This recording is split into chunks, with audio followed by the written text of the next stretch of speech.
हिंदी में यूपीएससी की तैयारी से संबंधित प्रोग्राम्स को देखने के लिए सब्सक्राइब करें स्टडी IQ IAS हिंदी। नमस्कार।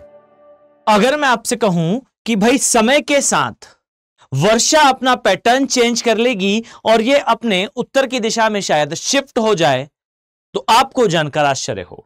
लेकिन आपको आश्चर्य तब और भी अधिक होगा जब मैं आपसे ये कहूं कि ये कंट्री लाइक इंडिया, जो अपने मॉनसून के ऊपर खासा निर्भर करती है, उसके लिए एक बड़ा खतरा होने वाला है। और यह खतरा बढ़ते जलवायु परिवर्तन का परिणाम है। तो शायद आपको जानकर आश्चर्य भी हो और थोड़ी चिंता भी हो। आइए जरा चर्चा करते हैं इस विषय पर कि एग्जैक्टली ये प्रॉब्लम क्या है और कैसे ये हमारी वर्षा को स्पेसिफिकली उत्तर की दिशा में शिफ्ट करने वाला है, और यह कंक्लूजन हम किस आधार पर ड्रॉ कर रहे हैं। तो आइए चर्चा करते हैं सबसे पहले इस बात पर कि यूनिवर्सिटी ऑफ कैलिफोर्निया के द्वारा उष्णकटिबंधीय क्षेत्रों में अर्थात ट्रॉपिकल एरियाज में होने वाली रेनफॉल के ऊपर अपनी एक रिपोर्ट जारी करी। और इस रिपोर्ट में क्या कहा गया, तो जरा ध्यान से देखिए। यहां पर इन्होंने बताया कि एग्जैक्टली जो प्लेसेस हैं जहां पर ITCZ मूव करता है। अब आपके दिमाग में एक प्रश्न आएगा कि ये ITCZ एग्जैक्टली क्या है और इस पूरी कहानी से ITCZ का लेना देना क्या है। तो सबसे पहले समझिए कि जो रिपोर्ट है उसमें यह कहा गया है कि भाई जो ITCZ है इसमें चेंजेस के कारण वर्षा का पैटर्न चेंज होगा, और ये जो वर्षा का पैटर्न चेंज होगा भाई ये भूमध्य रेखा के आसपास और इसके समीप स्थित देशों के लिए खासा खतरा होगा। और आप इमेजिन कर सकते हैं कि भाई कंट्री लाइक इंडिया, जहां आज भी हमारी जनसंख्या का लगभग 60% डायरेक्टली नहीं तो इनडायरेक्टली, ऑर्गेनाइज्ड नहीं तो अनऑर्गेनाइज्ड के फॉर्म में कृषि पर भी निर्भर करता है। और ये जो कृषि पर डिपेंडेंसी है, ये याद रखिए, हम आधुनिकीकरण में अर्थात मॉडर्नाइजेशन में हम मशीनों का उपयोग करते हुए भी आज इस बात की श्योरिटी नहीं दे सकते कि भाई भारत में कृषि मॉनसून पर निर्भर नहीं करती। बिल्कुल करती है, और 100% इंडियन कृषि जो है वो काफी हद तक लिमिटेड है, काफी हद तक डिपेंडेंट है मॉनसून पे। और ये रिसर्च ये दावा करती है कि जो मॉनसून है ये समय के साथ थोड़ा उत्तर की ओर शिफ्ट होगा, और ये जो शिफ्टिंग है ये कहीं ना कहीं भारत के लिए या उन सभी देशों के लिए खतरा होगी जो कि उष्णकटिबंधीय क्षेत्र में निवास करते हैं या पाए जाते हैं। अब यहां समझिए इस रिपोर्ट में किस आधार पर इसको कहा गया कि भाई ये शिफ्टिंग होने वाली है। आइए इस पर चर्चा करते हैं। इसके लिए आपको सहज नॉलेज होना आवश्यक है ITCZ का। ITCZ को हिंदी में अंतरा उष्णकटिबंधीय अभिसरण क्षेत्र कहते हैं। अंग्रेजी में अक्सर आपने इस नाम को सुना होगा इंटर ट्रॉपिकल कन्वर्जन जोन के नाम से। अब क्या होता है इंटर ट्रॉपिकल कन्वर्जन जोन, तो सबसे पहले इस चीज को समझिए कि ITCZ जो क्षेत्र है ये एक बेल्ट होती है। यह बेल्ट समय के साथ शिफ्ट होती है ऊपर तथा नीचे की दिशा में। पीछे दिए गए इस मैप को जरा ध्यान से देखिए, आप एक बात नोटिस कर पाएंगे। ये जो लाइन है यहां पर दिया हुआ है जुलाई की स्थिति जब ये बेल्ट भारत से होकर गुजरती है, और इसी प्रकार से ये लाइन दी गई है जब ये बेल्ट जो है वो जनवरी के समय हमसे एग्जैक्टली अपोजिट डायरेक्शन में अर्थात दक्षिणी गोलार्ध में होती है। इस प्रकार से आप इस बेल्ट को जो है वो देख पाएंगे। जिस जिस स्थान से ये बेल्ट गुजरती है उस स्थान पर आप मानकर चलिए कि वर्षा होती है। अब आपके दिमाग में प्रश्न आएगा कि ये वर्षा क्यों हो रही है, तो इसका सिंपल सा मैं आपको रीजन बता दूं। याद रखें कि अर्थ सन को रोटेट कर रही है, अर्थात पृथ्वी जो है सूर्य का चक्कर लगा रही है।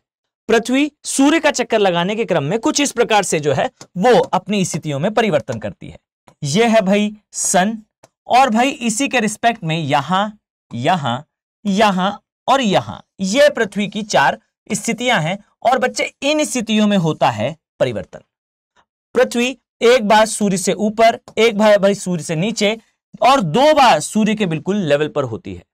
और इसी कारण सूर्य की जो लंबवत किरणें हैं अर्थात जो परपेंडिकुलर रेडिएशन है ये 2 बार इक्वेटर पे अर्थात भूमध्य रेखा पर, और 2 बार हमें जो है वो दिखता है दक्षिणी और उत्तरी गोलार्ध में। अब जहां पर सूर्य की किरणें पड़ेंगी उन स्थानों पर तापमान ज्यादा होगा। जहां तापमान ज्यादा होगा चारों दिशाओं से उस तरफ पवनें बढ़ना स्टार्ट होती हैं। अब इस बात को समझिए कि ITCZ बेसिकली एक ऐसी बेल्ट है जिसमें सूर्य की लंबवत किरणें पड़ती हैं, अर्थात परपेंडिकुलर सोलर रेडिएशन आता है। और इस रेडिएशन के कारण टेम्परेचर हाई हो जाता है, प्रेशर लो हो जाता है। आई थिंक आपको पता है टेम्परेचर और प्रेशर का रिलेशन क्या होता है। टेम्परेचर हाई, प्रेशर लो, और always and always wind use to blow from high pressure to low pressure. अर्थात जो पवन का प्रवाह है यह हमेशा उच्च वायुदाब से निम्न वायुदाब की ओर होता है। इसका अर्थ यह है कि ITCZ एक ऐसी बेल्ट है जिस बेल्ट का टेम्परेचर हाई है, प्रेशर लो है, और इसकी ओर पवनें चल रही हैं। और डियर, यही वो पवनें हैं बेसिकली जो कॉज करती हैं रेनफॉल। अर्थात अगर मैं सिंपल वर्ड से कहूं तो ये ITCZ एक ऐसी बेल्ट है जिस बेल्ट की ओर हवाएं आ रही हैं और गर्म होकर ऊपर उठ रही हैं। और डियर, यही हवाओं का ऊपर उठना मेघों के निर्माण के लिए अर्थात क्लाउड फॉर्मेशन के लिए, और क्लाउड फॉर्मेशन से end of the day rainfall के लिए जिम्मेदार है। तो आप यहां पर समझ चुके हैं कि ITCZ इज अ बेल्ट जिस बेल्ट पर तापमान ज्यादा है और कुछ समय बाद वहां वर्षा होने वाली है। अब समझिए कि ग्लोबल वार्मिंग, क्लाइमेट चेंज किस प्रकार से इस बेल्ट को चेंज कर रही है। तो इस बात पर जो यूनिवर्सिटी है उनके द्वारा रिसर्च से बताया गया कि इस बेल्ट की स्थिति काफी ज्यादा चीजों पर निर्भर करती है। और ये जो चीजें हैं इनमें प्राइमरली आपको दिखाई देगा किसी स्थान का लोकल टेम्परेचर, किसी स्थान के रेनफॉल पैटर्न, या फिर सही बात कहें तो जब किसी स्थान पर तापमान बढ़ रहा होता है तो सागर का स्तर भी बढ़ता है। सागर के स्तर बढ़ने से जो जलधाराएं हैं उनके प्रवाह में भी चेंजेस आते हैं। आई थिंक आपने सुना होगा इस बारे में कि जेट स्ट्रीम समय के साथ जो है वो कमजोर पड़ रही है, गल्फ स्ट्रीम समय के साथ जो है उसमें चेंजेस आ रहे हैं। अब इस प्रकार की जो चीजें हैं इनमें जब चेंजेस आते हैं तो ITCZ के डिस्ट्रीब्यूशन में भी, इसके अराइवल में भी चेंज आते हैं। शायद इस नक्शे को अगर आपने ध्यान से देखा हो तो महसूस किया होगा। यहां देखें तो आपको एक ठंडी जलधारा दिखाई देती है, इसे हम्बोल्ट की जलधारा कहते हैं। और नोटिस करिए ये जो बेल्ट है ये ऊपर की तरफ टिल्टेड है जहां पर ये ठंडी जलधारा है। अगर आपको ये केवल इत्तेफाक लगे तो एक बार नजर दौड़ाएंगे तो आपको यही चीजें इस प्रकार से हर एक स्थान पर दिखाई देंगी। जिस जिस स्थान पर ठंडी जलधारा होगी वहां वहां ITCZ की बेल्ट ट्विस्ट होती हुई दिखाई देगी।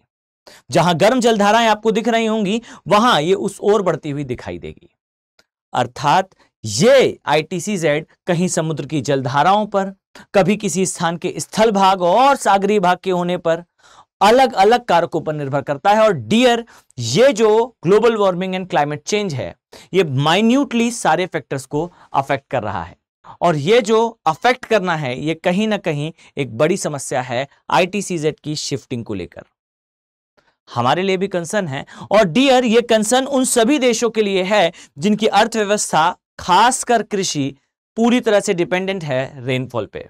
और ये जो डिपेंडेंसी है ये एक बड़ी समस्या इंडिया के लिए इसीलिए भी है क्योंकि हमारी पॉपुलेशन का एक बड़ा तबका, एक बड़ी संख्या किसान है और नहीं तो कृषिगत गतिविधियों में लिप्त है। अब एक कंसर्न, एक बड़ा सोचने का विषय है भारत के लिए कि हमें किस प्रकार से इन स्थितियों से डील करना है।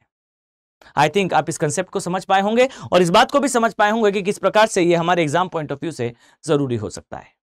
अब आइए, अगर आप IAS एग्जाम की तैयारी कर रहे हैं तो आपके लिए एक विशेष अपॉर्चुनिटी से आपको अवगत कराते हैं।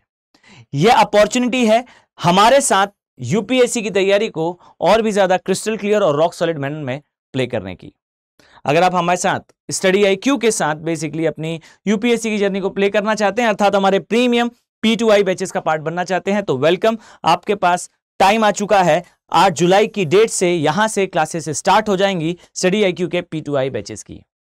P2I बैचेस अर्थात वे बैचेस जो प्रीलिम से लेकर इंटरव्यू तक की आपकी सारी तैयारी के लिए जिम्मेदार होते हैं और आपको 1-to-1 मेंटरशिप हो से लेकर अप टू योर सिलेक्शन अर्थात टेस्ट सीरीज, आपका मेंस, रेसिडेंशियल प्रोग्राम अर्थात प्री क्वालिफाई होने पर आपको स्टडी IQ अपने प्रेमाइसेस में दिल्ली में बुलाकर सारी फर्दर तैयारी कराएगा। ये सब कुछ इन बैचेस में इंक्लूडेड है। याद रखिए 8 जुलाई से इनमें क्लासेस स्टार्ट हैं। साथ ही इस बात का विशेष ध्यान रखें कि जो कॉस्ट आपको यहां शो हो रहा है दैट इज 27,999। इस बात का ख्याल रखें कि यह कॉस्ट जो है आपको तभी देखने को मिलेगा जब आप यूज करते हैं AK लाइव कोड का, अर्थात इस कोड का यूज करिए और हमारे बैचेस का पार्ट बनिए।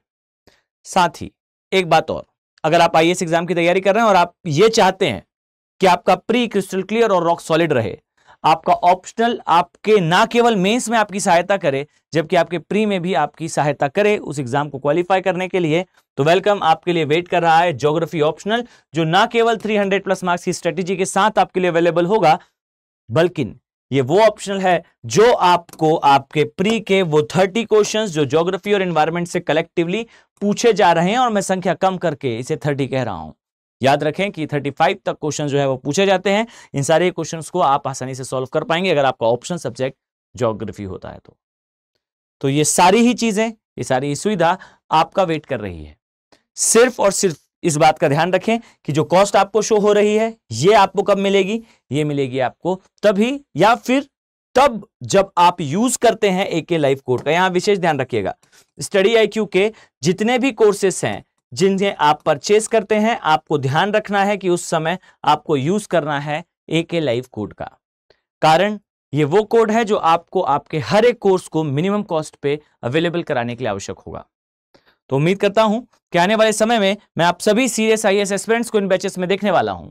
तब तक के लिए have a very nice day, thank you. Hindi में UPSC की तैयारी से संबंधित प्रोग्राम्स को देखने के लिए सब्सक्राइब करें स्टडी IQ IAS हिंदी।